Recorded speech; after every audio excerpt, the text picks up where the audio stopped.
اللہ اکبر اللہ اکبر اللہ اکبر اللہ اکبر اللہ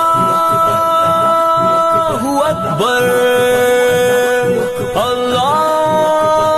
السلام علیکم ورحمۃ اللہ وبرکاتہ۔ الحمد للہ الذی ہدانا لہذا وما كنا لنهتدی لولا ان ہدانا اللہ۔ رب اشرح لی صدری ویسر لی امری واحلل عقدۃ من لسانی یفقہوا قولی۔ اللہم وفق لما تحب وترضى آمین یا رب العالمین۔ وبعد، قال اللہ تبارک وتعالی فی سورة الممتحنہ: اعوذ باللہ من الشیطان الرجیم، بسم اللہ الرحمن الرحیم۔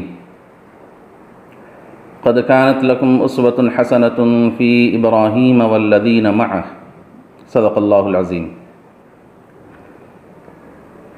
یقیناً ابراہیم علیہ السلام اور اصحاب ابراہیم علیہ السلام کی زندگی میں بہترین نمونۂ زندگی موجود ہے۔ محترم ناظرین، اس ویڈیو کے ذریعے آپ کے روبرو سیرت ابراہیم کے چند گوشے پیش کیے جائیں گے۔ آگے بھی اس طرح کی اسلامی اور معلوماتی ویڈیوز کے حاصل کرنے کے لیے آپ ہمارا یوٹیوب چینل ضرور سبسکرائب کریں۔ ناظرین مکرم، قرآن مجید میں دو پیغمبروں کی زندگی کو اسوہ حسنہ قرار دیا گیا ہے۔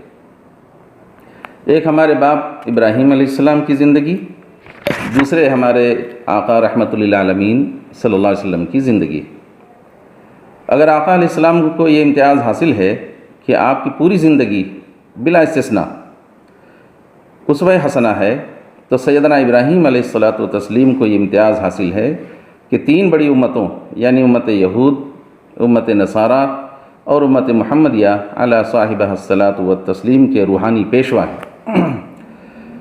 آپ کی پوری زندگی قربانی اور جہد مسلسل سے عبارت ہے، جس کے عوض بارگاہ رب العزت سے آپ کو خلیل اللہ کا خطاب ملا، جو بہت بڑا اعزاز اور آنر ہے۔ ناظرین، آج کے اس ویڈیو میں ہم یہ جاننے کی کوشش کریں گے کہ وہ کیا قربانیاں تھیں جن کے عوض آپ کو اس عظیم خطاب سے سرفراز فرمایا گیا۔ پہلی قربانی توحید کا علم بلند کرنے کی وجہ سے والد کی جانشینی یعنی جاہ و منزلت اور عیش و عشرت کی قربانی تھی۔ آپ نے اپنے والد اور پوری قوم کو شرک سے بچانے کی آخری حد تک کوشش کی، بادشاہ وقت سے مناظرہ کیا، طرح طرح کی مثالوں اور دلیلوں سے قوم کو شرک سے باز رکھنے کی بھرپور کوشش کی، مگر آپ کی قوم آپ کی دشمن ہو گئی۔ والد نے سنسار کرنے اور الگ تھلگ کر دینے کی دھمکی دی۔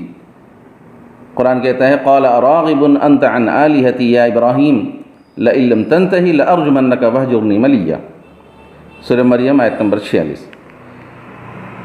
مگر آپ نے ہار نہ مانی۔ بادشاہ نے آپ کی دعوت کو نیچا دکھانے کی بھرپور کوشش کی، مگر آپ کی دلیلوں نے اسے بھی گونگا کر دیا۔ آپ نے بتوں کی بے بسی ظاہر کرنے کے لیے بتوں کو پاش کر دیا، پھر بھی قوم نے اپنی ضد نہ چھوڑی، الٹا آپ کو آگ کے دہکتے ہوئے عظیم الاؤ میں زندہ پھینک دیا، مگر آپ کے پائے استقامت میں ذرا لغزش نہ آئی۔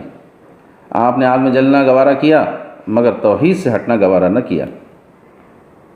کیا ڈر ہے جو ہو ساری خدائی بھی مخالف، کافی ہے اگر ایک خدا میرے لیے ہے۔ مشیت باری تعالیٰ کہ آگ نے آپ کو نہیں جلایا بلکہ آپ کے لیے گل و گلزار بن گئی، یہ آپ کے لیے رب تعالیٰ کا پہلا انعام تھا۔ جب آپ آگ سے صحیح سالم نکل آئے تو بجائے اس کے کہ قوم کو عبرت ہوتی، اس عظیم انسان کو ملک چھوڑنے پر مجبور کر دیا۔ مگر آپ کی یہ قربانی رائے گاہ نہ گئی۔ راہ حق میں دو عظیم ساتھی آپ کو مل گئے، حضرت لوط علیہ السلام جو آپ کے بھتیجے تھے اور حضرت سارہ علیہ السلام جو آپ کی زوجہ محترمہ تھی۔ ان دو عظیم ہستیوں نے بھی آپ کے ساتھ ساتھ وطن عزیز کو خیر بات کہا اور دنیا کی خاک چھاننے کے لیے آپ کے ساتھ نکل کھڑے ہوئے۔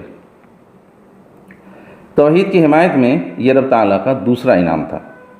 وطن عزیز کے چھوٹنے کا آپ کو ملال تھا، نہ کسی طرح کی مایوسی، بلکہ نہایت اعتماد کے ساتھ آپ نے اپنے ہمسفروں سے کہا: انی ذاہب الی ربی سیہدین، یعنی میں اپنے رب کے راستے میں ہوں اور وہی میری رہنمائی کرے گا۔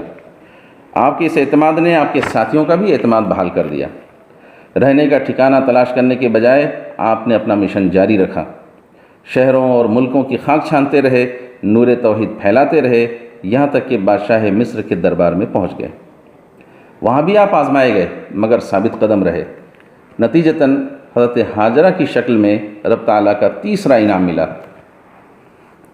ایک اور ساتھی کا اضافہ ہوا، آپ کو مزید تحریک ملی، مگر اب آپ کی عمر ہو چلی تھی، لہذا جانشین کا خیال ستانے لگا۔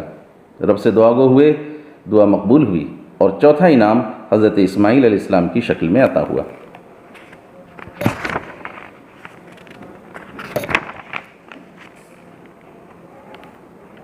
اللہ تعالیٰ نے حضرت اسماعیل عطا کیا تو اسماعیل کو پا کر آپ بہت خوش ہوئے، مگر دودھ پیتے بچے کی موجودگی میں بھی مشن نہیں رکا، مشن جاری رہا۔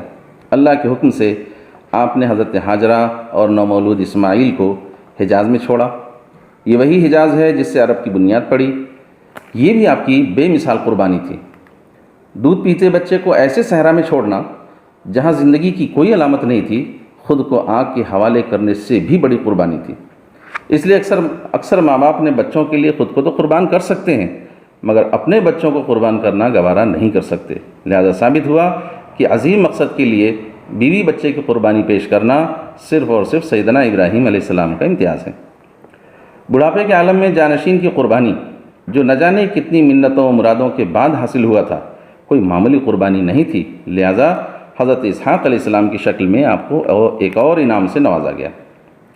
آپ مشن کی تکمیل میں لگے رہے، یہاں تک کہ اسماعیل علیہ السلام بھاگ دوڑ کی عمر کو پہنچ گئے تو آپ کو اب تک کے سب سے بڑے امتحان میں ڈالا گیا۔ آپ سے اسماعیل کی قربانی طلب کی گئی۔ دلچسپ بات یہ ہے کہ آپ کو براہ راست اس کا حکم نہیں دیا گیا تھا، بلکہ خواب میں اسماعیل کو ذبح کرتے ہوئے دکھایا گیا تھا۔ گویا اشاروں میں قربانی مانگی گئی تھی۔ آپ چاہتے تو بڑی آسانی سے اسے نظر انداز کر سکتے تھے، مگر قربان جائیے اس باپ، بیٹے اور ماں پر کہ تینوں نے اسے حکم الہی سمجھا۔ باپ بیٹے کو ذبح کرنے کے لیے لے چلا، ماں نے کوئی مزاحمت نہیں کی، صبر و شکر کی تصویر بن گئی۔ باپ نے بیٹے کو ذبح کرنے کے لیے ماتھے کے بل لٹا دیا اور چھری بھی چلا دی، مگر اللہ کے حکم سے اسماعیل کی جگہ میڈھا ذبح ہو گیا۔ وہ میڈھا اسماعیل کا فدیہ بن گیا، شاید یہیں سے عقیقہ وجود میں آیا۔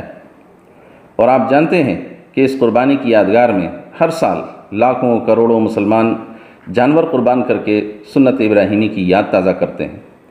اس آخری امتحان میں کامیاب ہونے پر اللہ رب العزت نے آپ کو اب تک کا سب سے بڑا انعام یعنی دنیا کی امامت عطا فرمائی، جیسا کہ قرآن میں وارد ہوا ہے، وَإِذِ ابْتَلَىٰ إِبْرَاهِيمَ رَبُّهُ بِكَلِمَاتٍ فَأَتَمَّهُنَّ قَالَ إِنِّي جَاعِلُكَ لِلنَّاسِ إِمَامًا۔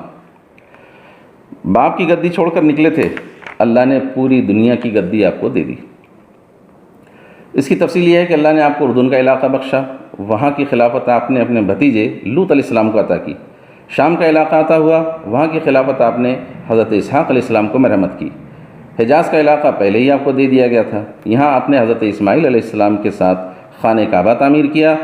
خانہ کعبہ کی حفاظت کے لیے امت اور اس کے لیے ابدی ہدایت کی دعا فرمائی، اور مکہ اسماعیل کے حوالے کر کے پوری دنیا میں حج کی اذان دینے کے لیے نکل کھڑے ہوئے اور دنیا مسخر کرتے چلے گئے۔ آج آپ کی اولاد ساری دنیا میں پھیلی ہوئی ہے، آپ کا نام بھی زندہ ہے اور کام بھی۔ آپ نے جس امت کی دعا کی تھی وہ امت بھی وجود میں آئی، جس ابدی ہدایت کے لیے دعا کی تھی وہ ابدی ہدایت بھی دنیا کو نصیب ہو گئی۔ امت کی دعا امت محمدیہ کے حق میں قبول ہوئی، ابدی ہدایت کی دعا قرآن کی شکل میں مقبول ہوئی۔ ناظرین اعظام، سیدنا ابراہیم علیہ السلام کی اذان تو اب تک گونج رہی ہے، خلیل اللہ کی یادگاریں بھی قائم ہیں، مگر افسوس ملت ابراہیم ٹوٹ کر بکھر چکی ہے۔ امت تو ہے مگر معمار حرم سے محروم، دنیا تو ہے مگر تسخیر دنیا کے جذبے سے خالی ہیں زائرین حرم۔ علامہ اقبال کی زبان میں نماز و روزہ و قربانی و حج یہ سب باقی ہیں، تو باقی نہیں ہے۔ لہذا اپنی گفتگو میں اس پیغام پر ختم کرنا چاہتا ہوں، معمار حرم باز بتعمیر جہاں خیز، اٹھ خواب گراں خواب گراں خواب گراں خیز، یعنی اے معمار حرم، اے امت محمد، دنیا کی تعمیر کے لیے اٹھ۔ اے معمار حرم، تو بہت گہری نیند سو رہا ہے، اس گہری نیند سے بیدار ہو بیدار ہو بیدار ہو۔ وما علینا الا البلاغ۔